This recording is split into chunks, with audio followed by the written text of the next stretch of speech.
Today we're studying Genesis chapter 9 through 12. These chapters show us how God restores order after judgment, how humanity struggles with obedience, and how God begins his redemption plan through one man's faith. This section is about covenant, responsibility, pride, and calling. After the flood, God blesses Noah and reaffirms the command to be fruitful and multiply. This mirrors creation, showing us that God is a God of new beginnings. God establishes the value of human life, reminding humanity that people are made in his image. Accountability is introduced, showing that grace does not remove responsibility. Then God makes a covenant, not just with Noah, but with all living creatures. The rainbow becomes the sign of the promise of this promise. God will never again destroy the earth with a flood. This shows us that God is faithful even after judgment, and his promises are anchored in mercy. Genesis 10 records the spread of Noah's descendants into nations. Though it may seem like a list of names, it reveals God's intention to populate and order the earth.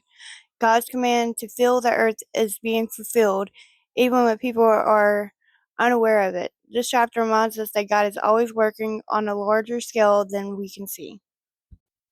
In Genesis 11, humanity unites with the wrong motive. They built the Tower of Babel to make a name for themselves instead of glorifying God. God confuses their language and scatters them across the earth, not as cruelty but correction. What they resisted, God accomplished anyway. This teaches us that unity without obedience leads to confusion, and pride always disrupts God's design.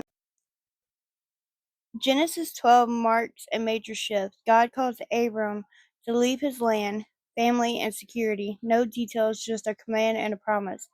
God promises to bless Abram, make his name great, and bless all nations through him. Abram responds with obedience. Faith moves when God speaks.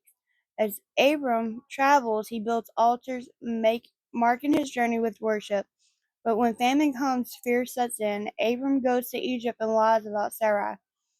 Even in Abram's failure, God intervenes to protect Sarah and preserves his promise. This shows us that God's plans does not depend on human perfection.